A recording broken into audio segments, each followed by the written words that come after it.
But today, we're gonna talk about something more scary.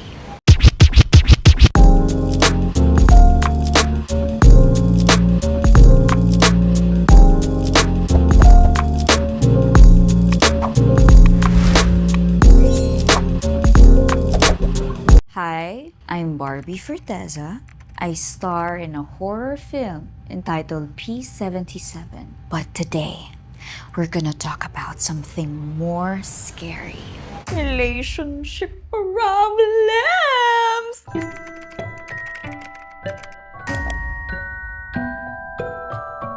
Naku, eto na nga, Diyos ko. Bakit ba ako naatasan dito? Ako pa man ding walang relationship ngayon. Okay, so without further ado, eto na. I, 30 female, and my BF, 33 male, are in a relationship for 10 years and still with no ring. Ay, naku, patay tayo dyan. Need advice, please. My partner and I have been together for 10 years, going 11, and are still not married nor engaged. We're living together and we have a kid. 3 years of living together, I tried talking about getting married with him. He didn't say naman na ayaw niya, pero he said he felt pressured na i-open ko yung topic na yon that day and said gusto niyang paghandaan yung gastos for a decent wedding. Okay naman kami. We get along well naman. Pero lately, parang ang dami kong nadidiscover na ayaw ko about him. Wala na. One time, may naging away kami and nakikipaghiwalay ako. Pero ayaw niya. And then, this 299 peso engagement ring issue went viral. Oh yeah, I heard about that. Ang dami kong napanood na POVs. One time, I shared to him yung isa sa mga POVs na sobrang nabilib ako. Kaso, nainis siya. So, hindi ko na lang tinuloy and kept quiet kasi ayokong mag-away kami. Na-realize ko na hindi talaga namin siguro mapag-uusapan ng marriage kasi ang dating sa akin, parang ayaw niyang pag-usapan. Gusto ko nang kumawala pero hindi ko alam kung paano. Kasi umiiwas siya pag serious talks. Naiisip ko rin na baka may balak naman siya pero I feel like I have waited too long. And parang nawalan na rin ako ng gana. Need advice on how to break up. Oh, thank God, girl! Thank God. Akala ko naman how to work it out. Thank God nasa breakup stage na yung isip mo. If you're going to ask me kung love ko pa yung tao, yes. Pero parang not the same as before. Eto tayo ngayon, prior. I-jot daw natin yung mga factors. Bakit? What I admire most about you is that malinaw ang direksyon ng goals na gusto mo.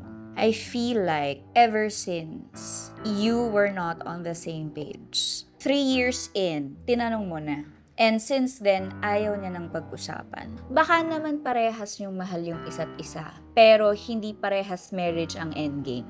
Pwede namang ganun eh. Pwede namang mahal ka rin niya, pero maybe it's the concept of getting married. Whether hindi siya naniniwala, maybe it's yung samahan nyo talaga yung mas foundation niya ng true love. But again, at the end of the day, huwag mong ibahin yung goals mo for anyone else. If you feel like it's not the right path or direction for you, no matter how much you love the other person, always make sure that you love yourself more. You're not a bad person for breaking up a relationship that's not working anymore.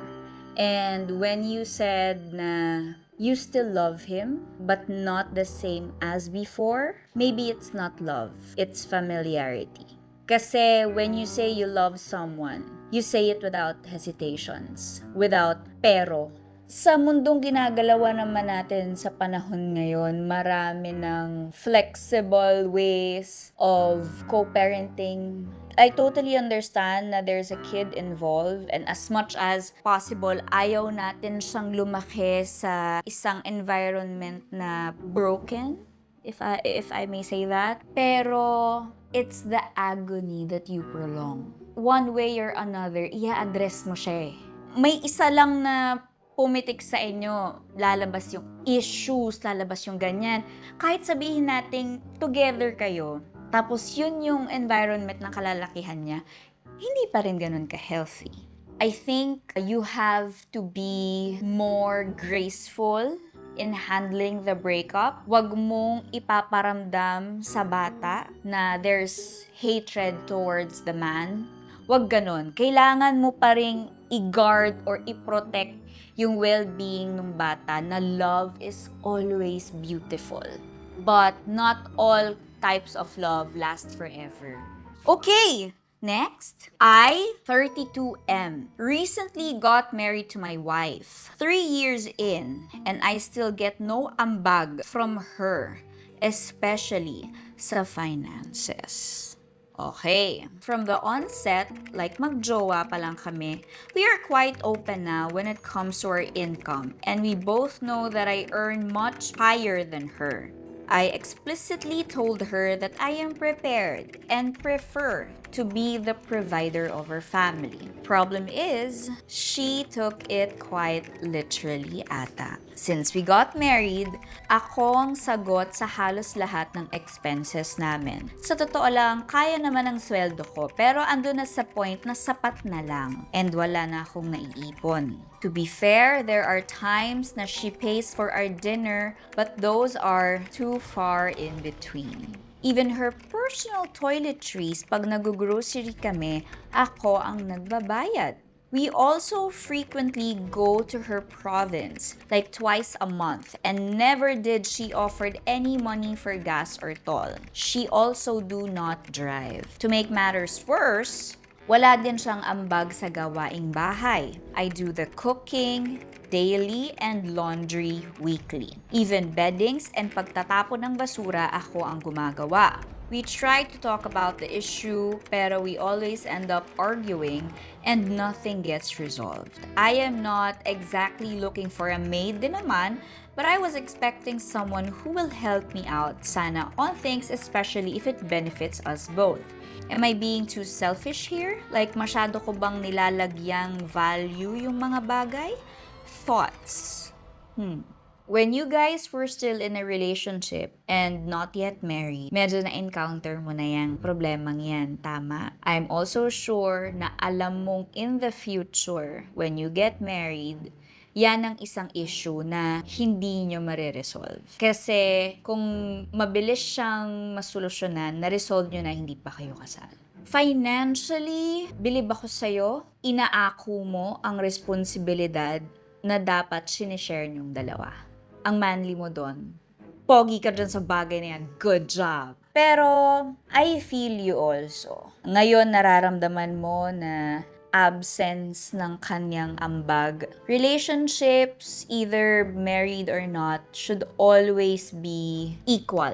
Ikaw man ang mag-handle ng finances nyo, ang responsibility, ikaw ang umako. Pero tama ka naman, pagdating sa mga household chores, yung mga simpleng pagme-maintain ng bahay, kung hindi man kayang punan yung finances ng partner, punan niya sa ibang bagay. Hindi yung accept lang siya ng accept kasi from your side of the story, puro ikaw ang nagbibigay. I think you have to have the talk. Feeling ko naman si ate girl, nakahanap siya ng ano sa'yo. Prince Charming na magsisave talaga sa kanya. So, in-embrace talaga ng bonggang-bongga ni ate girl yon. Princess talaga yan siya. So, you need to have the talk. Kung mag-aaway kayo, so be it. If you have to talk about it the hard way, so be it. Basta ang importante, ma-resolve nyo yung matter na yan. Kasi, mumultuhin ka talaga niyan. Pwede rin ba ako mag-advise kay 30F? 30F, F na F mo. Charot. Hindi, joke lang! Gets ko na deserve nating lahat ng babae ng princess treatment. Pero if you really love the person, you will show empathy and you will give equal contribution sa iyong marriage at partnership. Especially now na uncomfortable na yung partner mo, tulungan mo siya. Marriage is a lot of work. It takes a lot of work from both parties. Kaya niyo yan. Feeling ko nararamdaman ko na mahal niyo yung isa't isa. Kailangan niyo lang talagang you need to have the talk. Okay? Okay, next. I love it. My BF, 30M, and I, 28F, have been together for almost 6 years. But gusto niyang i-prioritize yung family niya for the next coming years with me on the side lang muna. On the side? Mashed potato, okay. Background lang. Medyo breadwinner yung BF. Paano yung medyo? And nagsisilbing panganay kapag wala yung kuya. Ay, dumadami yung casting. Hindi ko maalala lahat yan. At yung father, may father pa. So, most of the responsibilities, decision-making, and stress ay handled ng BF ko. May decent and stable job naman siya ngayon, unlike nung pandemic. So, ngayon lang siya nakakaipon talaga. When I asked him kung ano ang plans and goals niya for the next 5 to 10 years, yung mga sagot niya ay all for his family. Yun lang ang plan niya. I asked him kung nasaan yung plan niya sa sarili niya. Ay, ayun na nga.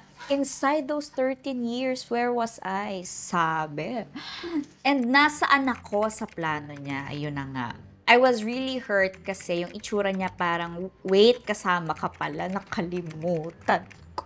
Parang I was an afterthought. Kahit man lang simpleng plan to make memories for us, ayaw niya talaga. Ang sabi niya sa akin, need daw muna niyang unahin ang pamilya niya. Pero after daw nun, tsaka kami magplan. Nakakapagbigay naman daw siya ng enough time and effort sa akin.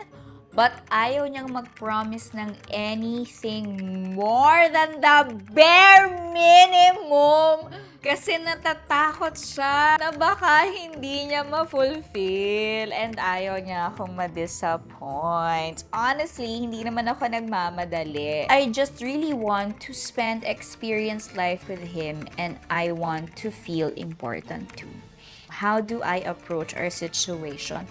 Worth it bang mag-intay? I think sisigundahan ko yung sinabi mo na I just really want to spend and experience life and I want to feel important. And sure ako, 100%, may experience mo fully ang life, you will be valued, you will feel important. Maybe you're asking the wrong person. May ganyan kasi, right love, wrong time, I guess. Kasi hindi sa pinapaboran ko yung boyfriend mo, pero malaki yung pamilya niya. Tapos lumaki siya sa family background na hindi hands-on sa family. So maybe yun yung naging motivation niya to put his family first. And I'm sorry to say, pero I admire that about him. Kasi kung hindi siya, sino? Wala yung kuya. Meron siyang 2 babaeng kapatid, isang lalaki kapatid. Matanda na yung dalawa nilang, yung magulang nila. So siya na lang talaga, I think, yung maaasahan sa pamilya. So don't take that against him. Pero to be fair, hindi rin naman mali yung gusto mo. Kasi syempre, meron kang needs, meron kang dreams. Gusto mong magmahal, pero gusto mong mahalin ka rin ng tama. Naiintindihan naman kita dun sa bagay na yan. But I think maybe when the time is right, you guys will cross paths again. And yung time na yon will be right for the both of you. Pero if you're asking me, how do you address the situation? I think you should end it. Kasi yung pagpaprioritize ni Guy dun sa family niya is not selfish. Kasi responsibilidad ng mga magulang niya, siya ang umako. I admire his honesty. Kasi yung iba, papaligoy-ligoy ka Siya diretso siya na pamilya muna, pasensya na. If willing to wait ka, tsaka tayo magplano. If you think that's not fit for you, respectfully leave. You have so much love to give. If you end things with him, end it nicely. strong people aren't strong all the time. And ikaw ang kanyang naging safe place. But I think nagampanan mo na ang role na yan long enough para maramdaman mo yung nararamdaman mo ngayon. So now, free yourself, pero don't draw any hate towards the guy. You want different things. Feeling ko parehas kayong mag-grow whatever it is that you decide to do. Gusto mo yung whatever it is that you decide to do, wala naman ko ibang option na binibigay kundi makipaghiwalay. Alam mo, mag-meet nga kayo ni yung financially stable. Asa na to? Mag-matchmaking na lang tayo. Ayan si 30M. Dai, gusto mo ba? Ayun, ang saya. I hope na natulungan ko kayo to face your fears when it comes to your relationship. I love it. Maraming salamat po.